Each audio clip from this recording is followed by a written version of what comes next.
Hello student, welcome in biology class. आज हम biology class में अध्ययन करेंगे पुष्प के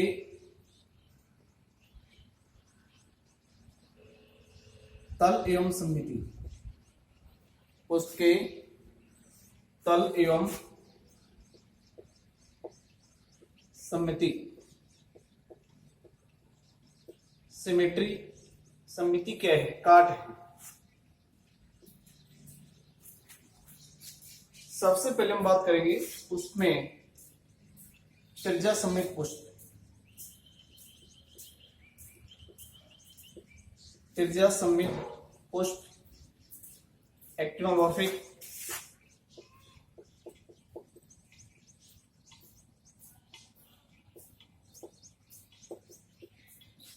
त्रिज्या सममित पुष्प क्या होता है? त्रिज्या सममित पुष्प क्या होता है? पुष्प सूत्र में इस त्रिज्या सममित के लिए इस प्रकार के चिन्ह का प्रयोग करेंगे। आज हम पुष्प सूत्र बनाएंगे और उस पुष्प सूत्र में इस प्रकार का चिन्ह होगा, वो त्रिज्या सममित पुष्प को बताएगा। त्रिज्या सममित पुष्प क्या होता है? जैसे ये पुष्प है, गुड़हल का है, और इसमें हम सिमेट्री देखेंगे। त्रिज्या सममित पुष्प क्या होता है कि ऐसा पुष्प जिसे किसी भी उदग्र काट क्या होती है? लंबवत काट।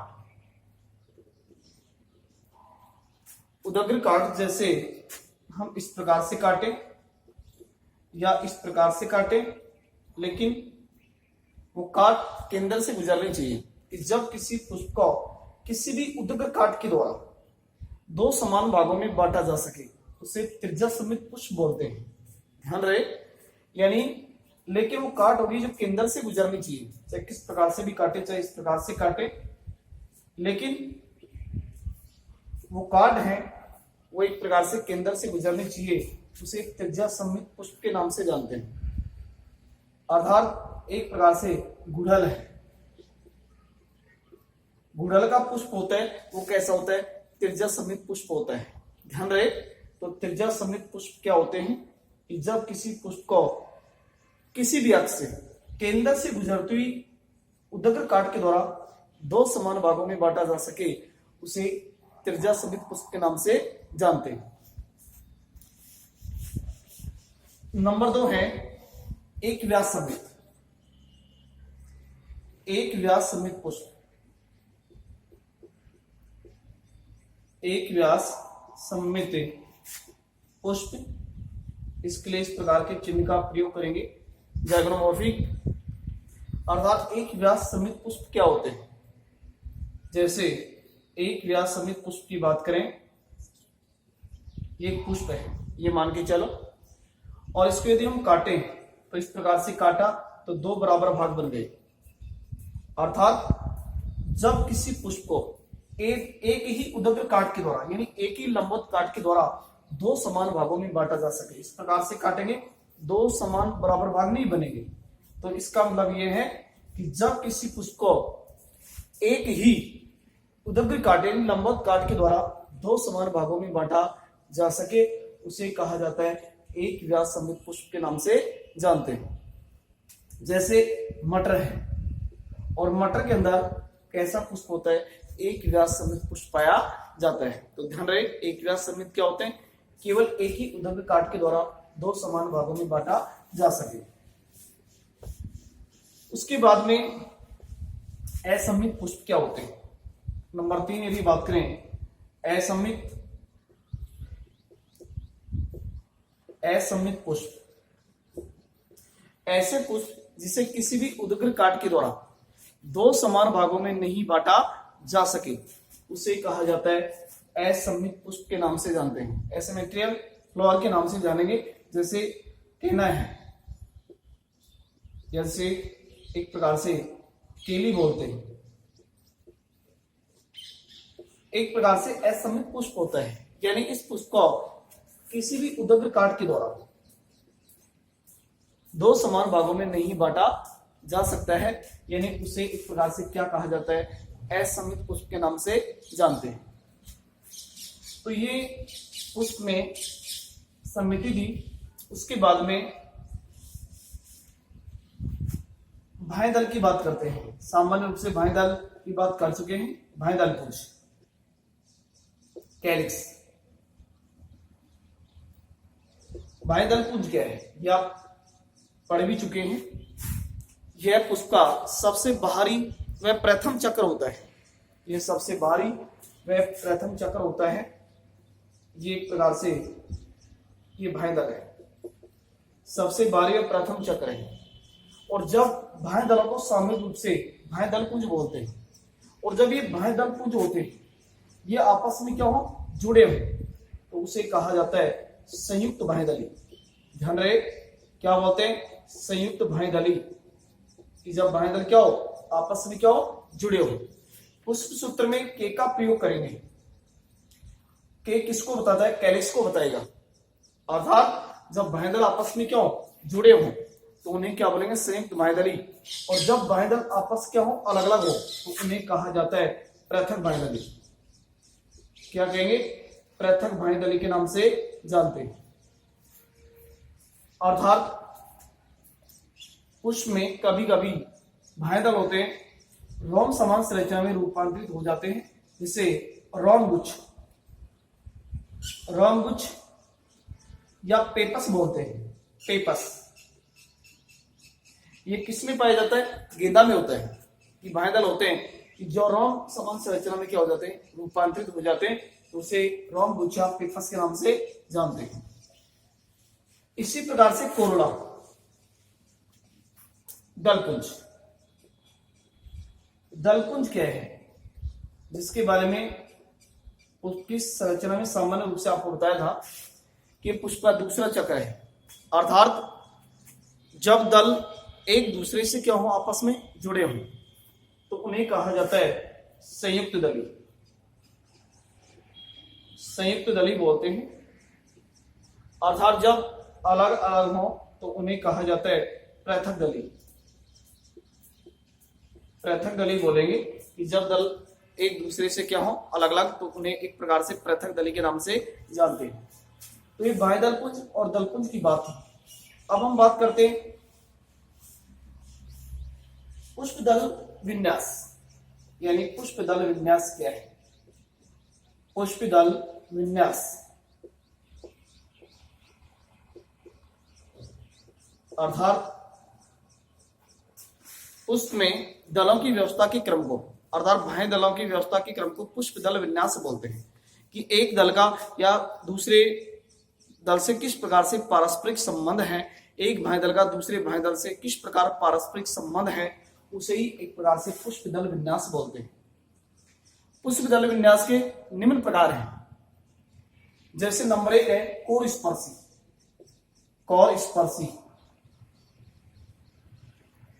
कोर स्पर्शी अर्थात जिसे बोलते हैं वाल्वेट।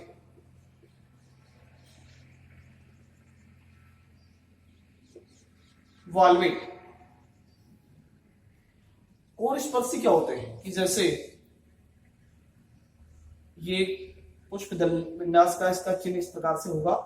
ध्यान रहे कि बीच में से उभरा हुआ होगा और इसके कोने इस प्रकार से रहेंगे। ये एक दल है, ये एक दल है, ये एक दूसरा दल है, ये मान के चलो, और ये तीसरा दल है, ये चौथा दल है, और ये एक पांचवा दल है। ये सारे दल हैं। कितने दल दिख रहे हैं, 5। ये मान के चलो ये 5 दल हैं, ये 5 दल हैं। तो कुछ कोर स्पर्शी क्या होता है, वाल्वेट। कि जब दलों की कोर एक दूसरे को क्या करती है, स्पर्श करती है। ये कोर है और ये कोर एक दूसरे को क्या करे, स्पर्श करें, तो इसे कहा जाता है कोर स्पर्शी। ध्यान रहे ये कोर स्पर्शी दल विन्यास है। आंख और शरीर पर पाया जाता है। ये आंख है कैलोट्रोपिस, शरीफा है, इसके अंदर दल विन्यास होता है। वो कैसा होता है, कोर स्पर्शी। इसी प्रकार से नंबर 2 यदि बात करें, कोर छादी, इम्ब्रिगेट। कोर छादी जिसे कहा जाता है इम्ब्रिगेट। कोर छादी क्या होता है? ये गुलमोहर में पाया जाता है, ये गुलमोहर में होता है। और इसमें क्या होता है, एक दल की दोनों कोरें होती है, ये एक दल है और एक दल की दोनों कोरें अंदर है, ध्यान रहे। और एक दल की दोनों कोरें होती है जो क्या होती हैं, बाहर होती है। ये ध्यान रहे कि एक दल की दोनों कोरें अंदर होती है। इस पुष्प दल विन्यास में क्या होता है कि एक दल की दोनों कोरें बाहर है और एक दल की दोनों कोरें क्या है, अंदर है। ये अंदर हो चुकी है तो ये कोर कहां हो जाएगी, बाहर हो जाएगी। ये मान के चलो, ये है कोर छादी। कोर छादी में क्या होता है, एक दल की दोनों कोर है, ये बाहर है, और ये एक दल की दोनों कोर है जो अंदर है, और इसे कहा जाता है कोर छादी दल विन्यास, ध्यान रहे। और ये किस में पाया जाता है, गुलमोहर में पाया जाता है। व्यावर्तिक नंबर 3 की यदि हम बात करें, व्यावर्तिक तो स्टेट नंबर 3 व्यावर्तिक दल विन्यास होता है जो गुड़ाले में होता है। और इसमें क्या होता है, एक दल की एक कोर अंदर होती है। जैसे इसी डायग्राम से मैं आपको बता दूं, एक दल की एक कोर अंदर है और फिर एक बाहर होती है। जैसे ये बाहर है तो फिर क्या हो जाएगी, अंदर हो जाएगी। फिर ये बाहर होगी तो ये कहां हो जाएगी, अंदर हो जाएगी। और ये बाहर है तो ये कोर कहां हो जाएगी, अंदर हो जाएगी। तो ये एक प्रकार से क्या होता है, व्यावर्तित होता है, ट्विस्टेड है। अर्थात ये किस में पाया जाता है, गुड़ाल में, ध्यान रहे। यानी इसमें क्या होगा, एक कोर अंदर रहेगी, एक बाहर रहेगी, एक अंदर होगी। यहाँ एक कोर अंदर है, ये बाहर है, फिर ये अंदर है, ये बाहर है, ये अंदर है, ये बाहर है। इसको बोलते हैं व्यावर्तित बोलते हैं। ये पुष्प की आप जो दलों को देखें, दलों के जो कलरफुल है उनको देखें कि एक कोर अंदर है, बाहर है, तो समझिए कि क्या होगा, व्यावर्तित दल विन्यास होगा। और ये किस में पाया जाता है, गुड़हल में पाया जाता है।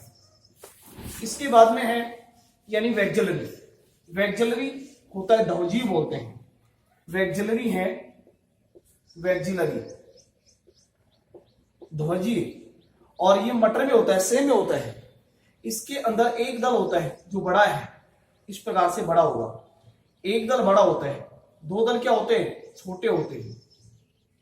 एक दल बड़ा है अर्थात ये दो छोटे दलों को क्या हुआ है, ढके हुए है, और दो दल क्या है, छोटे हैं जो आपस में क्या है, जुड़े हैं। ये देखिए, ये एक प्रकार से जिसे हम बोलेंगे एक प्रकार से वैक्जलरी दल विन्यास है। ये वैक्जलरी टाइप है और ये किस में पाया जाता है, मटर में होता है, सेम में होता है। इसमें एक दल बड़ा होता है, दो पार्श्व दलों को क्या करता है, ढकता है, और दो पार्श्व दल होते हैं, दो अन्य छोटे दलों को क्या ढके हुए, और ये आपस में क्या होते हैं, जुड़े होते हैं। इसे बोलते हैं वैक्जलरी। ये मटर में है, सेम में है, यानी कैसा दल विन्यास होता है, वैक्जलरी टाइप होता है। तो ये था उस दल विन्यास, अर्थात इसमें वैक्जलरी ध्वजी बोलते हैं, और एक किस में पाया जाता है, मटर में पाया जाता है। इससे आगे अगली क्लास में बात करेंगे। तो आज के लिए इतना ही, धन्यवाद।